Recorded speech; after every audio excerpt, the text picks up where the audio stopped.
watching News 25. Local coverage you can count on. News 25 is brought to you by J.K. Nelson Law, voted Best of Las Vegas. Give them a call, 702-727-9900.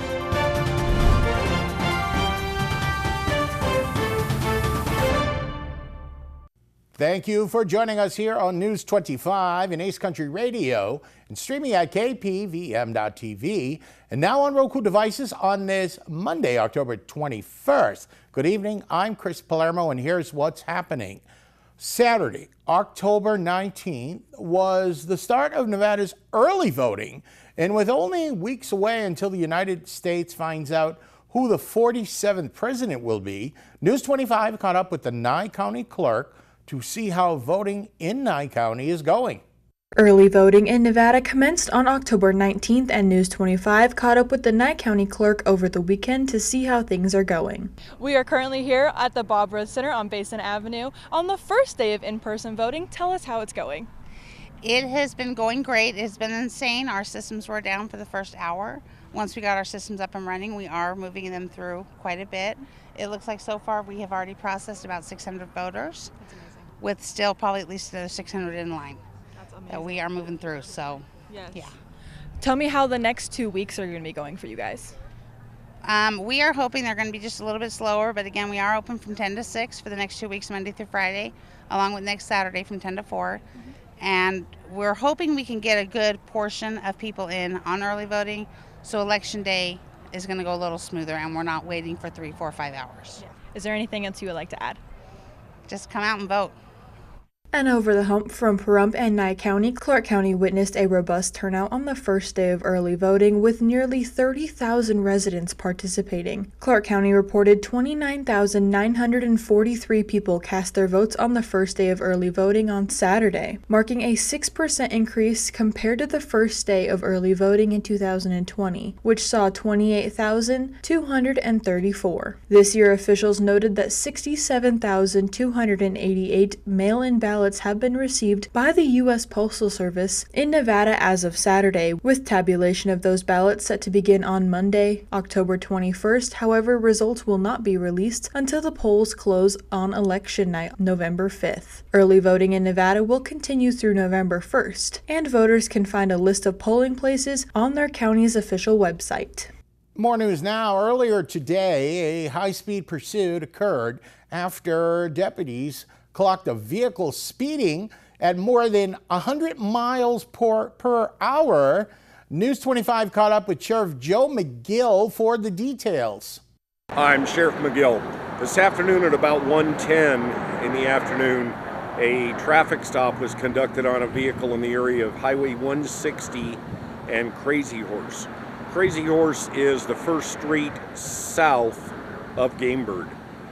The vehicle was clocked on radar at over 100 miles an hour, and in that area the speed limit is 65. The deputy initiated his lights and siren in an attempt to stop the vehicle, and the vehicle failed to yield. They continued northbound at over 100 miles an hour, and in the area of Highway 160 and Rainbow, the vehicle finally came to a stop. There were 4 individuals in the vehicle, which was a rental car, and all 4 individuals were briefly detained. The occupants of the vehicle were from Italy, and they're here on a vacation, and they were on their way to Death Valley to see Death Valley. Although they are from out of the country and not local, it doesn't relieve them of the obligation of following our traffic laws. As a result of their not stopping and due to the high speed, the driver was placed under arrest for reckless driving and failing to yield to a police vehicle.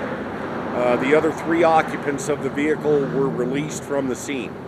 And as the Nevada legislature prepares to convene, in just 3 months, Republicans are expected to remain in the minority unless a red wave occurs, while Democrats seek to secure a super majority. As the Nevada legislature gears up to convene in 3 months, Republicans are poised to remain in the minority in both the Assembly and Senate unless an unexpected red wave occurs. The focus is on whether Democrats will have enough seats to counter Governor Joe Lombardo's agenda, as they did in 2023, or to push their own initiatives. All 42 Assembly seats and half of the 21 Senate seats are up for re-election this year. Lombardo is working to prevent a Democratic supermajority, which would allow them to override his vetoes. He has endorsed several candidates, and political action committees have invested significantly in key races, rallying around Protect the Veto. Currently, Democrats hold 28 of 42 Assembly seats, just enough for a supermajority, and are 1 seat shy in the Senate. Republicans can disrupt this by defending their 14 seats and flipping 1 Democratic seat, with key opportunities in southern Nevada. In the Senate, Democrats need to maintain their 6 seats and flip 1 of 4 Republican-held seats to achieve a supermajority. Key districts to watch include Senate District 15, where an open seat presents an opportunity, and Senate District 11, where Democratic Dallas Harris faces a competitive challenge. As the election approaches, the outcome will shape Nevada's legislative agenda for the upcoming season. More news now. Elon Musk is currently giving away money to random people in a raffle after they sign a petition to support the Second Amendment right. Elon Musk is now offering $1 million a day to a lucky person who has signed the packed petition backing the Constitution. Prize for you, which is that we're going to be awarding $1 million to randomly to people who have signed the petition every day from now until the election. He awarded a check during an event Saturday in Harrisburg, Pennsylvania, to a man by the name John Drahar. By the way, John had no idea. So anyway, you're welcome.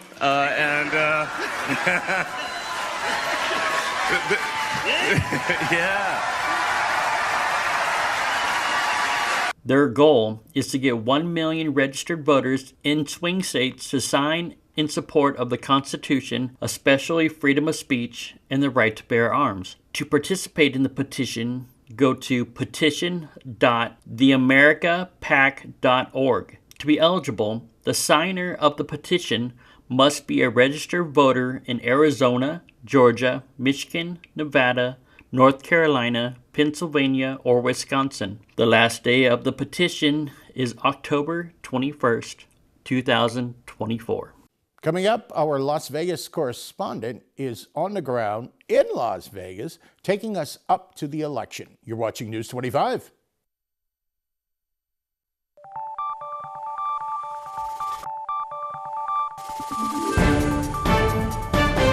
You're watching News 25. Local coverage you can count on. And welcome back to News 25. I'm Chris Palermo.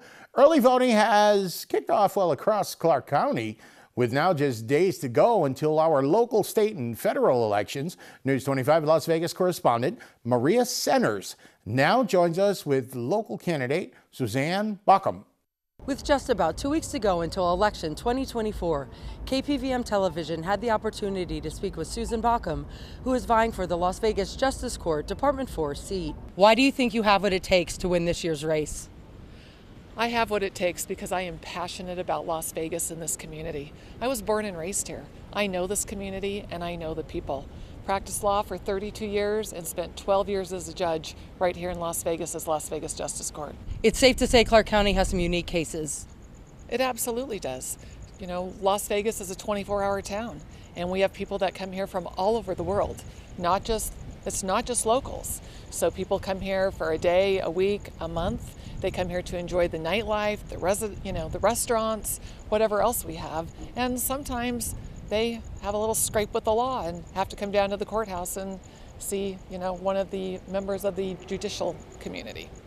Now, of course, we can all talk the talk, but who can actually walk the walk? We can all say, we can dunk like Jordan, I cannot dunk like Jordan. So why are you the best candidate? With my 32 years of legal experience and 12 years as a prior judge, I can take the bench on day one. I have presided over traffic tickets, small claims actions, civil matters, the DUI court for 10 years, general criminal, domestic violence. I've done it all. I don't need to be trained. I can step into the courthouse and into the courtroom and be prepared and ready to go on day one. What are some of the things we see here and experience that really touch your heart on a judicial and personal level? When you come down here, no matter what the time of day is, you see our homeless population sitting on the steps, sitting on benches, trying to find food, try to get somebody to help them, somebody to listen. Sometimes they just want to have a conversation. Sometimes they need to be directed to services. Most of the time, these people aren't mean, they're not offensive. They are real people who have real issues, and they're just trying to survive. I spent time working with Lincoln House, a home for unwed mothers in St. Paul, Minnesota, and it really was the first time that I had any interaction with what happens when parents kick their pregnant teenager out of the home and they don't have anywhere to go.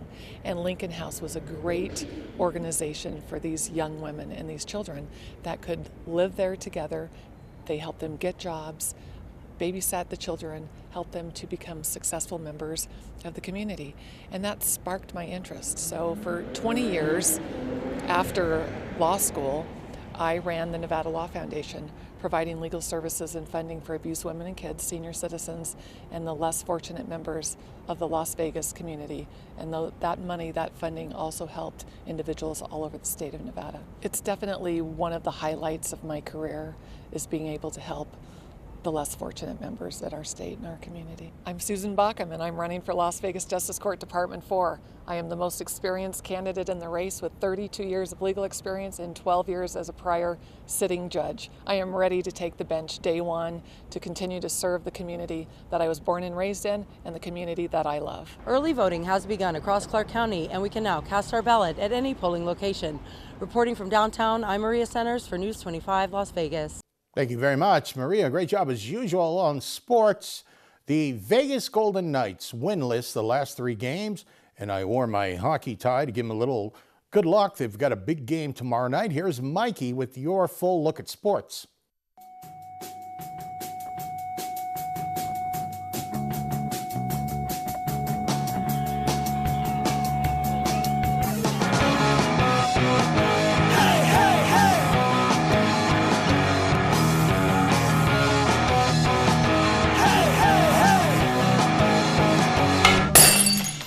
Time now for your News 25 look at sports and streaming at KPVM.TV and now on Roku devices. The Los Angeles Rams were victorious on Sunday over the Las Vegas Raiders, 20-15. Next up for the Raiders, they welcome the Kansas City Chiefs this Sunday and possibly Taylor Swift. Joey Logano won South Point 400 at Las Vegas Motor Speedway. He now secured himself a spot in the Championship 4. The Florida Panthers defeated the Vegas Golden Knights on Saturday night, 4-3. That's a 3-game losing streak. Next up for the Golden Knights, they welcome the Los Angeles Kings on Tuesday. And Pahrump Valley Trojans annihilated Meadows School on Friday, 40-14. The Trojans welcome Boulder City this Thursday. And that's your look at sports on News 25. Thank you, Mikey. I always knew deep down inside you were a Swiftie. More local stories and the important weather forecast coming up. You're watching News 25.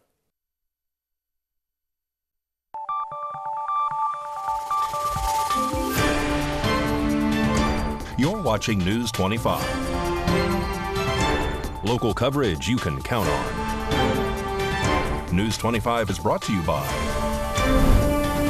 Mountain West Lawyers, Injury Attorneys, 727-9500. And welcome back to News 25. I'm Chris Palermo. This past weekend, NASCAR held their Cup playoffs in Las Vegas, and News 25 has more.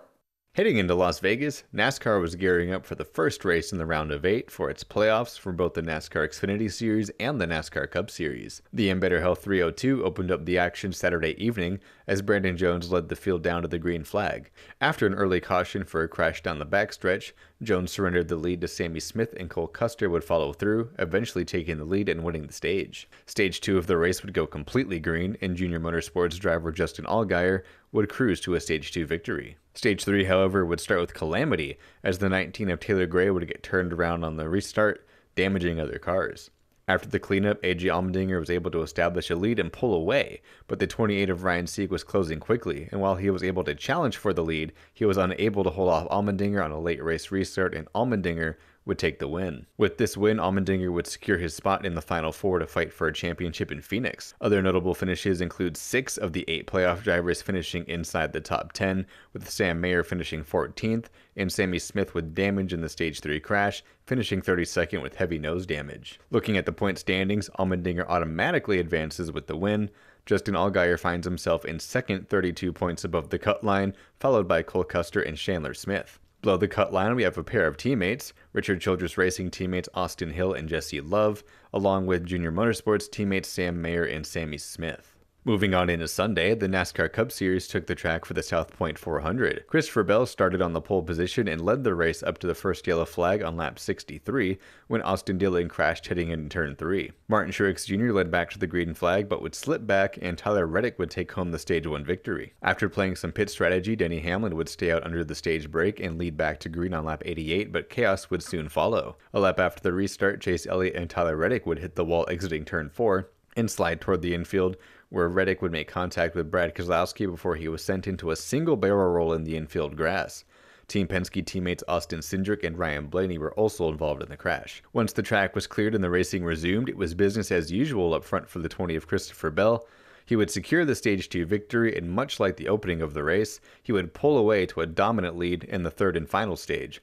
Once again, he would lead up until a caution was thrown for Ty Gibbs spinning with 67 laps remaining. The caution once again opened the door for teams to pull fuel strategy cards, and with the laps dwindling down, Daniel Suarez found himself leading with Joey Logano and Christopher Bell in tow. Joey Logano, with help from teammate Ryan Blaney, would make the pass on Daniel Suarez with 4 laps to go, and Christopher Bell would also make the pass on Suarez on the final lap, but was unable to catch Logano, who would take the checkered flag, winning the South Point 400. Looking at the results now, playoff drivers Joey Logano and Christopher Bell take home the top 2 spots, with William Byron not far behind in the 4th position. Denny Hamlin is also able to fight back from pit road issues to score a top 10, with Kyle Larson just outside it in 11th. Now with Ryan Blaney, Chase Elliott, and Tyler Reddick getting caught up in the Stage 2 crash, those playoff drivers would find themselves finishing outside of the top 30. Las Vegas really shook up the point standings. Joey Logano, with his win, goes from last in the point standings to now advancing to the championship 4. Joey Logano had actually been eliminated last week in Charlotte, but a disqualification from Alex Bowman put Logano back in the hunt, and he capitalized on that opportunity in Vegas. Christopher Bell, with a dominant day, sits in second, with Hendrick Motorsports teammates Kyle Larson and William Byron also above the cut line. Denny Hamlin finds himself the first driver outside looking in, with Tyler Reddick after his wild ride through the grass sitting 30 points below the cut line. Ryan Blaney, after starting in the back and then getting caught up in the crash with Chase Elliott, make up the final 2 spots in the playoff standings heading into Homestead, Miami next weekend. From the Las Vegas Motor Speedway, this is Michael Donahue reporting for News 25. News 25 WeatherCam is brought to you by Lerner and Rowe Injury Attorney's Office in Pahrump. In a wreck, need a check? Call 702-877-1500. That's the Lerner and Rowe Weather Cam. Now, we have been having absolutely stunning weather. You're looking at Mount Charleston right outside the studios here in Pahrump. Perfect weather coming up for the trunk or treat. Now, some of the candy may melt, so when you're out there, kids, you may have to eat it right away.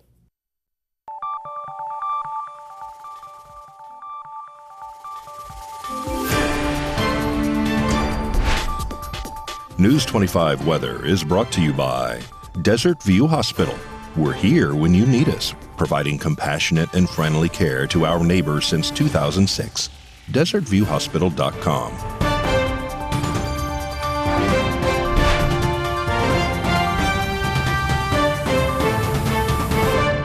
Good Good evening, Nevada. I'm Kaylee Bentler in the News 25 Weather Studios. Let's check out the regional weather. Fernley saw 73 degrees, Fallon at 74, Carson City 73, Tonopah 68, Goldfield 68 as well, Weather Twins, Beatty at 76, Amargosa 83, Death Valley at 91, and Las Vegas 79.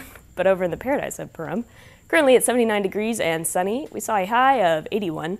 Winds in the south 6 miles per hour, humidity at 17%, and the sun rose at 6:57, but will set this evening at 5:59. Expect humidity at 30%, winds in the east 5 miles per hour, with a low of 52 and still clear skies. Taking a look at the rest of the week, we are seeing sunshine tomorrow and Wednesday, but clouds are rolling in come Thursday, and they're hanging around through the weekend. Saturday and Sunday seeing 86 and 84. And then we're dropping to 75 degrees on Monday, and those scattered clouds still in the mix there. And that's your look at the weather. Back to the desk. Here's Chris. Thank you very much, Kaylee. So we are going back to the 80s. Again, it seems we're going in the wrong direction, but eventually those cooler temperatures will get here. That'll just about do it for all of us here tonight. I'm Chris Palermo. Make it a great night.